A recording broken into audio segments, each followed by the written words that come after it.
আমার সাথে যদি কেউ যুদ্ধ করে ফার্স্ট হতে পারো তাহলে আমি মেনে নিব, আর যদি ফার্স্ট না হতে পারো আমি যা বলবো তাই মেনে নিতে হবে। তার মন্ত্রীদের সাথে পরামর্শ করে শেষ পর্যন্ত তাকে কেউ হারাইতে পারে নাই, পরাজিত করতে পারে নাই।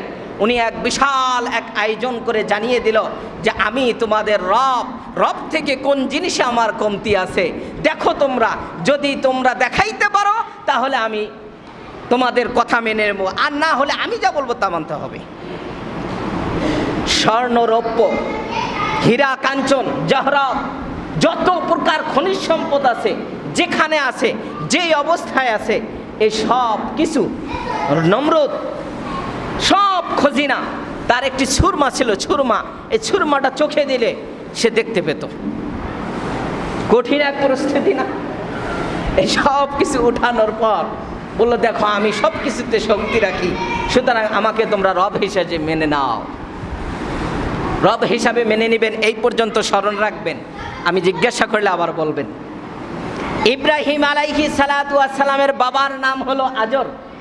বাবার নাম কি একটু বলেন আমার সাথে? বাবার নাম কি?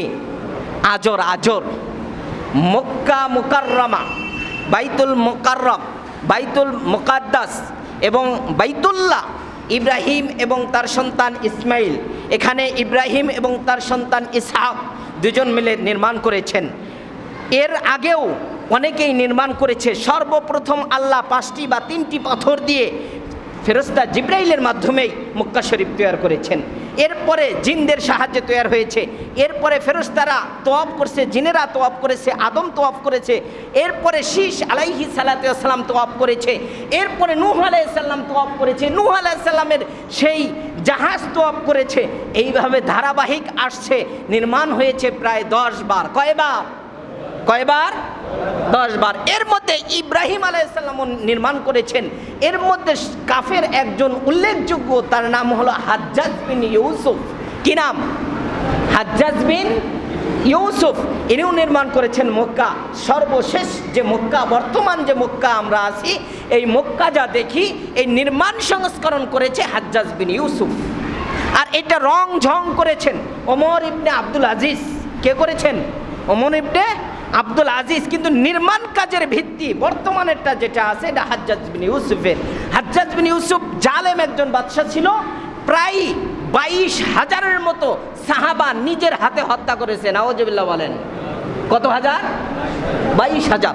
22,000-এর মতো সাহাবী, উল্লেখযোগ্য সাহাবী, সে নিজের হাতে হত্যা করেছে, হাজ্জাজ বিন ইউসুফ। কিন্তু এই হাজ্জাজ বিন ইউসুফ আবার পবিত্র কোরআনের জবর জের দিয়েছে, যে আমরা হরকত বলি, জবর, নোক্তা, এগুলো দিয়েছে কে? হাজ্জাজ বিন ইউসুফ। আবার এই কাবা শরীফও সংস্কার করেছে কে? হাজ্জাজ বিন ইউসুফ। শেষে আসমানের মালিকের দরবারে দুহাত তুলে দোয়া করে, মালিক আমার পাপের কোনো শেষ নাই, আর তোমার রহমতেরও শেষ নাই। যদি তুমি গফফার হয়ে থাকো তাহলে আমি হাজ্জাজ বিন ইউসুফকে এই 2টি কাজের বদলে হলেও গুনাহগুলো মাফ করে দাও। বলেন সুবহানাল্লাহ। আল্লাহ ভালো জানেন তাকে মাফ করেছেন কিনা। ইতিহাসে এই পর্যন্ত আছে। ইব্রাহিম আলাইহিস সালাম মক্কা তৈরি করলেন। ইব্রাহিমকে, এই ইতিহাস তো আমাদের জানা দরকার। ইব্রাহিমের জন্ম কোথায় থেকে কিভাবে আসছে? ইব্রাহিম আলাইহিস সালাতু ওয়াস সালামের বাবার নাম ছিল আজর। কি নাম ছিল? একটু কথা বলেন আমার সাথে। কি নাম ছিল? আজর। আজর আজর মাটি দিয়ে মূর্তি তৈরি করতে পারতেন, কারুকার্য ভালো জানতেন। গ্রামের ভাষায় বলি কুমার। কি বলা হয়? কুমার। মাটির হাড়ি পাতিল যিনি তৈরি করে তাকে কি বলা হয়? কুমার। খুব সুন্দর তৈরি করতে পারতেন। এই জন্য এখন মূর্তি সুন্দর করে তৈরি করা দরকার। এটা কে তৈরি করবে? নমরুদ ঘোষণা করে দিলে এমন কেউ আছে কিনা দেখো সুন্দর মূর্তি তৈরি করতে পারে। এরপরে যতটুকু এলান হলো, এলান অনুযায়ী আজরকে পাওয়া গেল। আজরকে তার দরবারে আনা হলো এবং বলল তুমি আমার দরবারেই থাকবে এবং মূর্তি তৈরি করবে। আচ্ছা আপনারা বলুন তো, যে খোদা তৈরি করবে তার দাম কম না বেশি? একটু কথা বলেন, কম না বেশি? বেশি। কিন্তু আর একটা খোদা তো ওখানে আছে, তার নাম হলো নমরুদ। নমরুদ হলো নিজেই খোদা, আবার খোদা তৈরি করে সহযোগিতার জন্য। তাহলে এই খোদার যিনি তৈরি করে তার তো অবশ্যই দাম আছে, আছে কি না? দাম আছে। এই জন্য নমরুদ চিন্তা করলো তাকে যদি কুমার নাম রেখে দিয়ে গরিব নাম রেখে দেয় তাহলে আমার খোদার দাম কমে যাবে, সুতরাং তাকে মন্ত্রী পর্যায়ে রাখতে হবে। কাকে রাখতে হবে? মন্ত্রী পর্যায়ে। এই জন্য আজরকে অফার করা হলো, তুমি আমার মন্ত্রী, আর তুমি এই ঘরের ভিতরে সুন্দর সুন্দর কারুকার্য করে যে সরুর সামানা লাগে এটা দিয়ে তুমি মূর্তি তৈরি করে দাও আমাকে। আর এইটা ঘোষণা হয়ে যাবে যে এটা হলো সহযোগী, কিন্তু মূল হলো আসল খোদা হলো নমরুদ। আসল খোদার নাম কি? নমরুদ। আজর তা করলেন, শুরু হয়ে গেল লম্বা ইতিহাস। আজর হয়ে গেল মন্ত্রী, আর তার বাদশা হলো কে? নমরুদ। পরিশেষে হলো খোদা, আর খোদার মন্ত্রী হলো কে? যিনি তৈরি করে, আজর। এখন আজর তৈরি করেন, মাশাল্লাহ। এভাবে 100 বছর চলে গেল। 100 বছর যাওয়ার পর আরও তাদের জনবল ধনবল সব কিছু বেড়ে গেল। বেড়ে যাওয়ার পর নমরুদ বলতেছে, আজর, আমি আজকে রাত্রে একটা স্বপ্ন দেখেছি। কি স্বপ্ন? যখন উনি ঘুমিয়ে পড়লেন, এই ঘুমের ঘরে হঠাৎ করে দেখেন ছোট্ট একটি বাচ্চা তাকে এই গালের ভিতরে কষিয়ে 2 থাপ্পড় বসিয়ে দিয়েছে। থাপ্পড় খাওয়ার পর চমকে উঠেছে নমরুদ। এখন তার পাশেই ছিল স্ত্রী। স্ত্রী বলল, তুমি না খোদা? খোদাই যদি এরকম ভয় পায় আর জনগণ যদি শোনে তাহলে কি অবস্থা হবে? চিৎকার করা যাবে না। কি হয়েছে বলো? কয়, যেই ঘটনা ঘটেছে এই ঘটনা প্রকাশ করা যাবে না। এমন এক ঘটনা, ছোট্ট একটি বাচ্চা, ফুটফুটে চেহারা, সে আমাকে 2 থাপ্পড় মেরেছে, আর এই থাপ্পড়ের ওজন এমন ছিল মনে হয় 40 বছরের যুবক। সুবহানাল্লাহ বলেন। নমরুদ স্বপ্ন দেখলেন, স্বপ্নের মধ্যে চিৎকার করে উঠলেন। নমরুদের স্ত্রী বলল, তুমি না খোদা হয়েছ? খোদায় যদি এমন চিৎকার করে জনগণ কি করবে?